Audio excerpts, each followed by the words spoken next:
En este video vamos a avanzar entonces sobre la idea de campo, pero no en forma ya abstracta y general como trabajamos en el video anterior, sino más aplicada al caso del campo electrostático, ¿sí? Para ello, recordemos que en electrostática tenemos una interacción que es la interacción que nos propone la ley de Coulomb, y nos vamos a basar en primera instancia en el formato sencillo de pensar en dos partículas interactuantes, tal como está en el enunciado de la ley.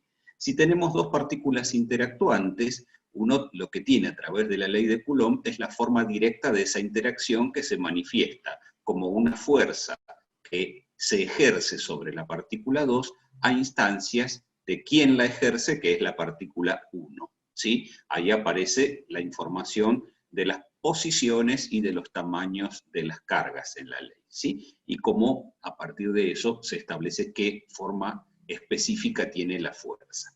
Bueno, lo que nosotros vamos a decir es que la alternativa que genera la idea de campo es pensar que una de esas cargas, pensemos en la carga 1, la vamos a categorizar como una carga fuente, es decir, que esa carga va a ser una carga generadora de un campo, y ese campo se desarrolla en todo su entorno, siendo más importante su influencia cuanto más cerca estemos de la carga, ¿sí?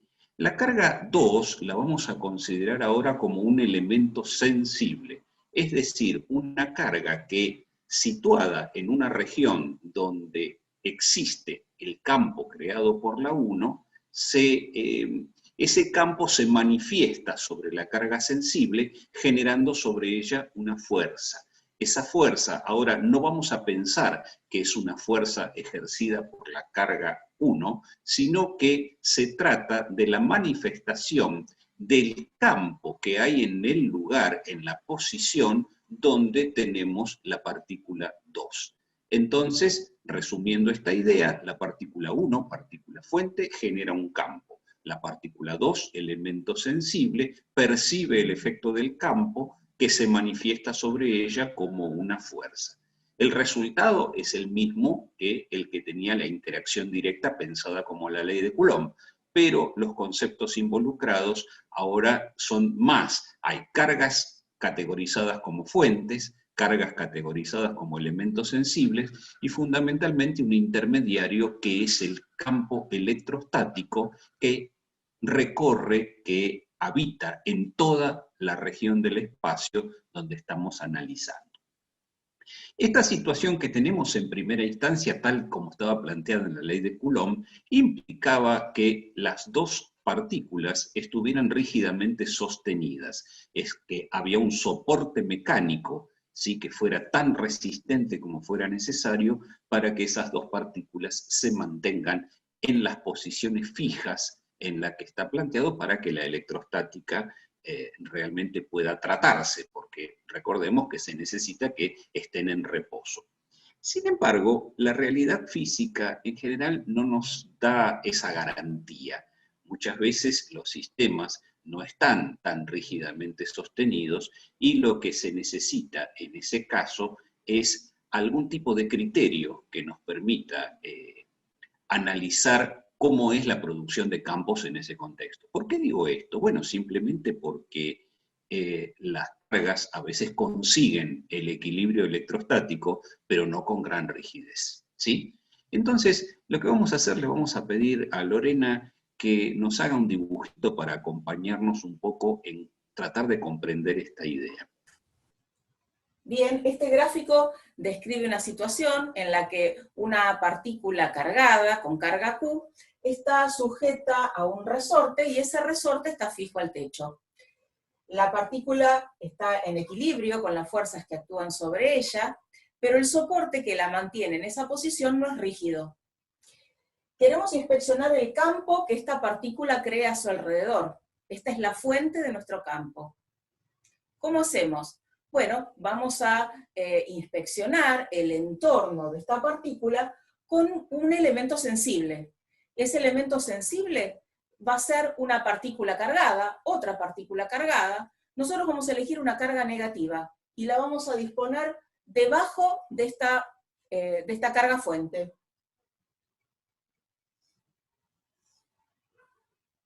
Aquí está.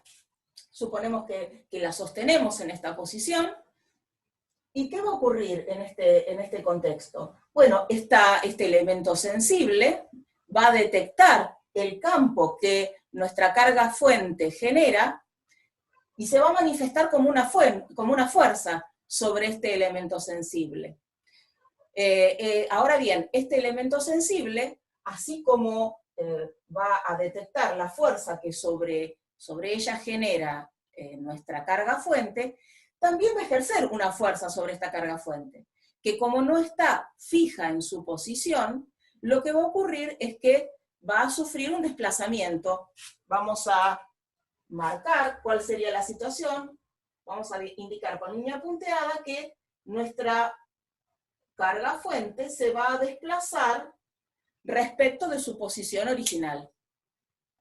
Nuestro elemento sensible detecta el campo que la fuente está generando, pero no es el campo original, sino que es un campo modificado debido a su presencia. Vamos a decir a partir de ahora que a nuestros elementos sensibles los vamos a llamar cargas de prueba. Bueno, el ejemplo es más que elocuente, ¿no es cierto? Tenemos una situación en la que observamos entonces que un elemento de prueba, y el nombre elemento de prueba es muy apropiado porque nosotros lo que estamos haciendo es como inspeccionar el campo en cada lugar del espacio, tiene lo que pasa siempre con las mediciones. Cuando uno mide, ¿sí?, lo que está haciendo es perturbar el sistema que mide. En este caso lo que observamos es que nuestro elemento de prueba, ¿sí?, está modificando la posición original de la partícula, y como el campo lo podemos pensar que está atado a la partícula, cuando la partícula se desplaza, el campo se desplaza. Y la medición que estamos haciendo nos miente respecto de lo que hubiera sido la medición si el sistema no hubiera sido perturbado, ¿sí? Entonces la pregunta que nos tendríamos que hacer es cómo lograr que la carga de prueba, el elemento sensible, perturbe lo menos posible al campo o a la distribución de cargas que está generando ese campo. Entonces, la idea, ¿cómo sería? Si nosotros miramos en el formato directo que nos da la ley de Coulomb, vemos que la fuerza va a ser proporcional a cada una de las cargas, y en particular a la carga de prueba. Si nosotros tendríamos una carga de prueba muy pequeña, la fuerza que ejercería sería tanto más pequeña cuanto más pequeña es la carga de prueba.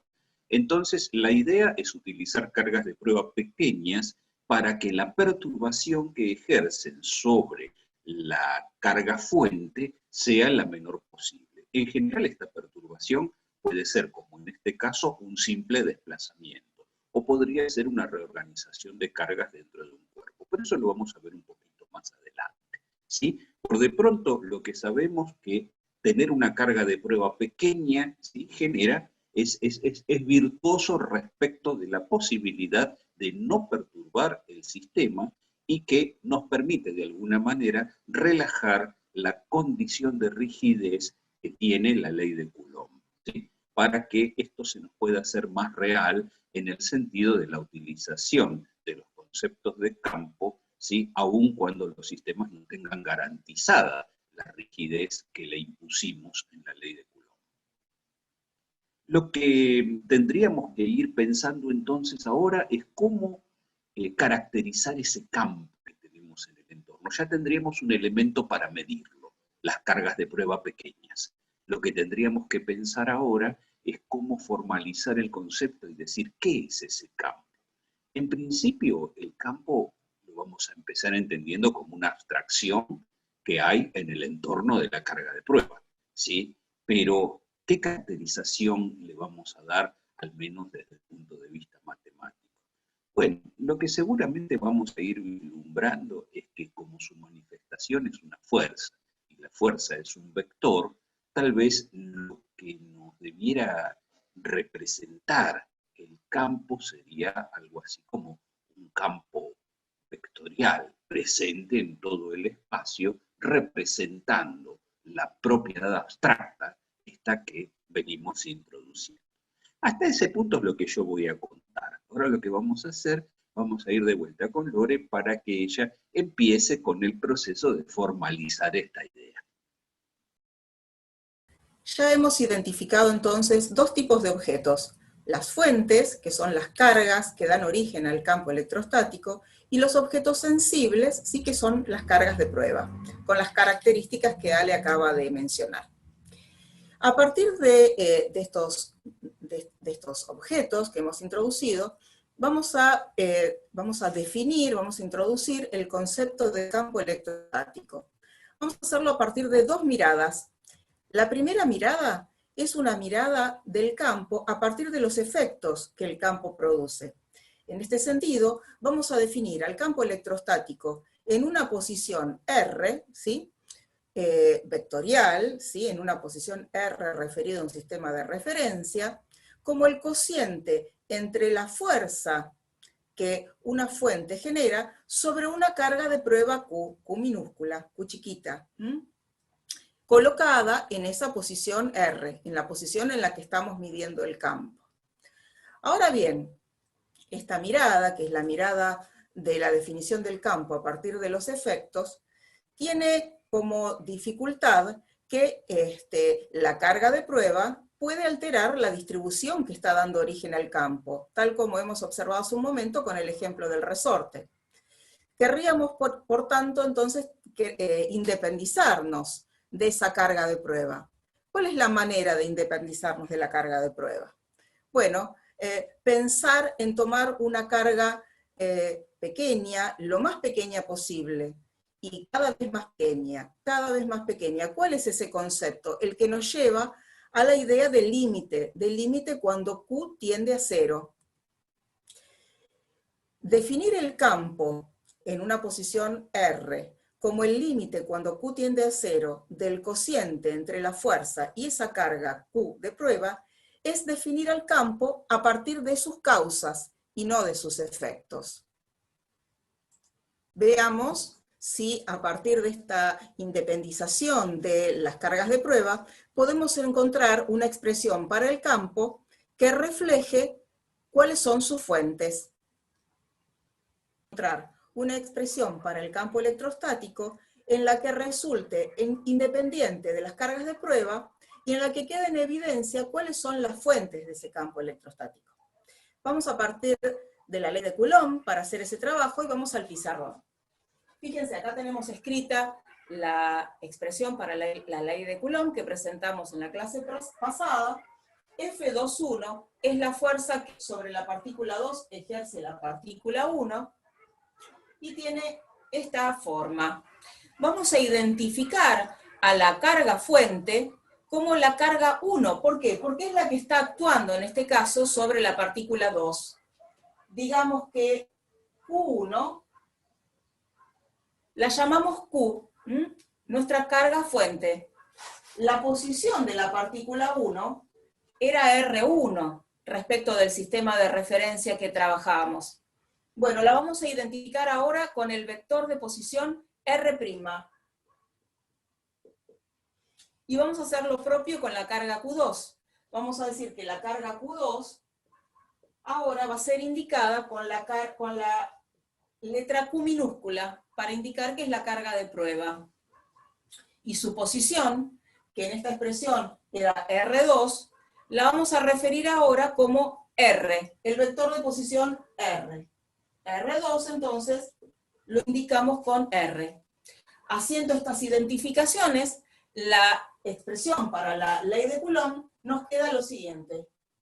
F igual a K por Q grande por Q chiquita sobre R menos R' al cuadrado por R menos R' sobre su módulo. Bien, hagamos el cociente ahora entre la fuerza F y la carga de prueba Q chiquita. F, vector, sobre Q chiquita es igual a K por Q grande sobre R menos R' al cuadrado por R menos R' sobre su módulo. Bien, hasta acá la ley de Coulomb nos permitió encontrar esta expresión, y recordemos que en la ley de Coulomb las cargas Q1 y Q2, o de la misma manera Q grande y Q chiquita, están rígidamente emplazadas, ¿sí? Hay algún soporte mecánico que me garantiza que esas cargas están en reposo, no se pueden mover. Pero podría ocurrir, como en el caso que describimos hace un ratito, el del resorte, que la carga Q grande, nuestra fuente, no esté rígidamente soportada, con lo cual tendremos que asegurarnos de que la carga Q chiquita sea suficientemente pequeña. ¿Cómo lo hacemos? Tomamos el límite con Q chiquita tendiendo a 0. Entonces, si tomamos el límite, ¿qué nos queda en el primer miembro de esta expresión? El campo electrostático en la posición en la que se encuentra Q chiquita. Esto es R vector. Y en el segundo miembro nos queda justamente la misma expresión. ¿Por qué? Porque esta expresión que encontramos en el segundo miembro es independiente justamente de Q chiquita. Tomamos el límite y encontramos E vector en R igual al límite cuando Q tiende a 0, ¿de qué? De F sobre Q. Y esto es igual a K por Q grande sobre R menos R' al cuadrado por R menos R' sobre su módulo. Muy bien. Acá esta expresión vamos a recuadrarla, ¿sí? Nos da el campo que produce la carga puntual Q, ¿sí? En la posición R. Y a partir de esta relación vemos claramente que esta expresión es independiente del valor de la carga de prueba Q, ¿sí? Y refleja que el campo está siendo generado por la carga Q mayúscula, por la carga fuente.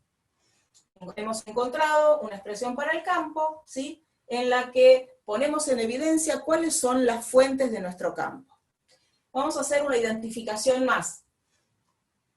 R y R', estas posiciones se pueden caracterizar, ¿sí? Como la posición de nuestra carga fuente Q, R' es la posición de nuestra carga fuente, y por eso la vamos a llamar punto fuente, mientras que a la posición R en la que estamos evaluando el campo, lo vamos a llamar punto campo.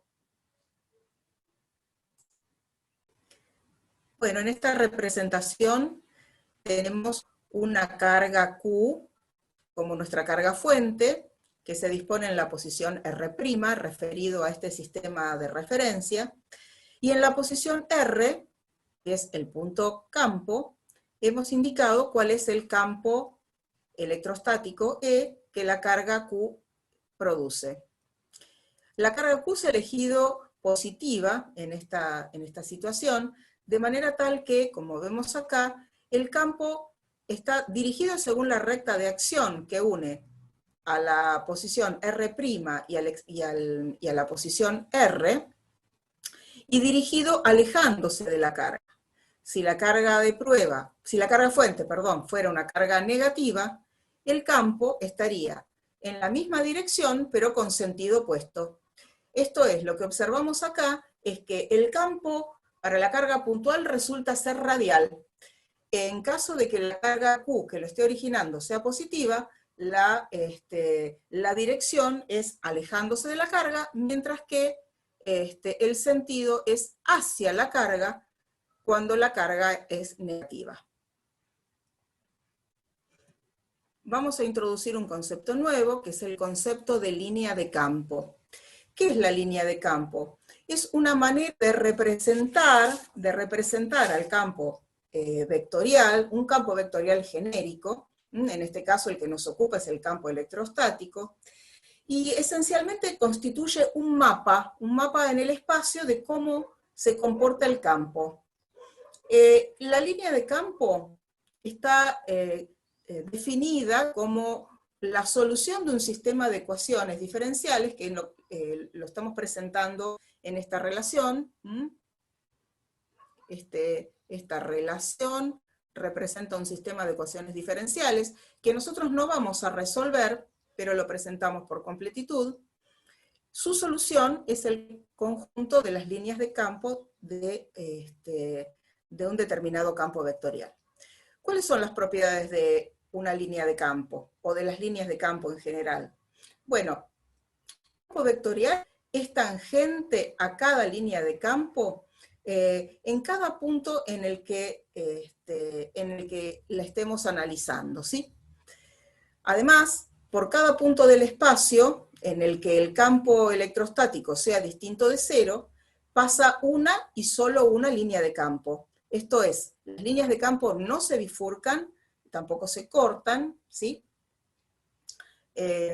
Y por último, vamos a decir que en cualquier región volumétrica del espacio en la que el campo sea no nulo, pasan infinitas líneas de campo. Acá tenemos un ejemplo de cuáles son las líneas de campo para una carga puntual positiva, es el gráfico de la izquierda, y a la derecha las líneas de campo que genera una carga puntual negativa. Vemos que ambos conjuntos de líneas de campo son radiales, salientes de la carga puntual positiva, ¿sí? Tal como habíamos observado en el gráfico para el campo electrostático de la carga puntual, mientras que son entrantes a la carga puntual negativa. Acá tenemos otros dos ejemplos. En el caso de la izquierda, para un dipolo eléctrico está constituido por dos cargas, una negativa y otra positiva, que son iguales en magnitud, pero de distinto signo, y que se encuentran muy próximas entre sí. Bueno, estas son las líneas de campo que describen el campo del dipolo.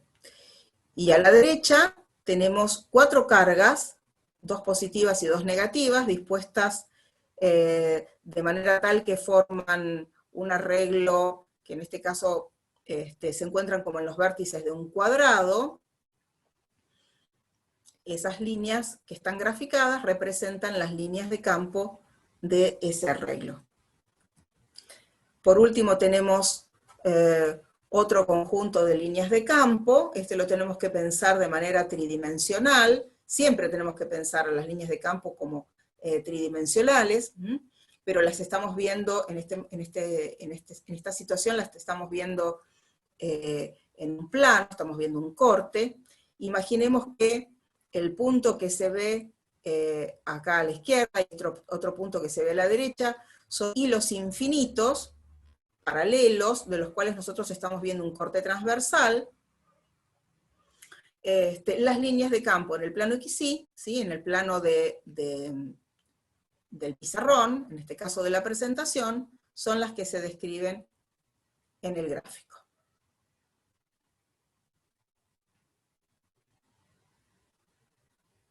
Presentaciones de los campos a través de las líneas de campo son representaciones muy prácticas, pero que naturalmente nosotros sabemos que en el espacio por todos los puntos pasan líneas, entonces si uno las dibujara todas, las líneas de campo, le quedaría todo el dibujo todo pintado y no se verían las líneas, naturalmente. Por eso, una representación razonable es dibujar una cantidad adecuada de líneas para hacer el mapeo adecuado del campo, pero no pensar que estamos viéndolas todas, ¿sí? Entonces, no hay que interpretar que porque uno ve un mapa, las líneas son solo las que se ven. Están esas y todas las intermedias que no están dibujadas. La cuestión importante acá respecto de esa ecuación o ese sistema de ecuaciones diferenciales que mostró Lorena, esas ecuaciones diferenciales habitualmente no se resuelven en forma analítica, salvo en casos muy particulares y sencillos, como puede ser el caso de las cargas puntuales, o ese caso tridimensional que mostró Lore con los dos hilos paralelos. Es uno de los pocos casos en que ese sistema de curvas se deja resolver a través de la ecuación diferencial. Las más de las veces se resuelve en forma numérica, si uno quiere conocer esas líneas de campo, ¿sí? Un detalle interesante es lo que pasa en los puntos de campo nulo. Por ahí Lore dijo, las líneas de campo ni se cortan ni se bifurcan, pero dijo por allí también que en todos los puntos donde el campo es no nulo. ¿Qué pasa en los puntos de campo nulo? A veces en los puntos de campo nulo pasan cosas extrañas. Son lugares donde la estructura de líneas de campo tiene una topología extraña. En esos lugares el campo no está definido, o mejor dicho, está definido y vale cero. Es decir, que no hay una dirección característica en el lugar. Eso es muy importante, y en esos lugares suele ocurrir algún tipo de colapso con la estructura de líneas de campo, ¿sí? Así que allí no le vamos a andar exigiendo mucho esa cuestión de la no bifurcación, porque a veces hay lugares donde las líneas de campo en esos puntos hacen cosas raras. Por ejemplo, en el punto medio, si uno quisiera calcular el campo en un punto medio entre dos cargas puntuales del mismo signo y del mismo valor, ¿sí?, aparecería un punto de campo nulo. Y si aparece ese punto de campo nulo, después lo vamos a ver cuando podamos hacer las cuentas, que vamos a tener líneas de campo que entran desde los dos lados en la línea que une las cargas y que salen infinitas, es decir, entran dos y salen para todas las direcciones de su plano perpendicular, es decir, entran dos y salen infinitas. Bueno, eso es un poco extraño si uno lo piensa, ¿sí? Pero esas cosas raras pasan en los puntos de campo nulo. Es el único lugar del espacio donde uno va a encontrar cosas extrañas. El resto de los lugares del espacio siempre van a tener una única línea de campo que pasa por allí.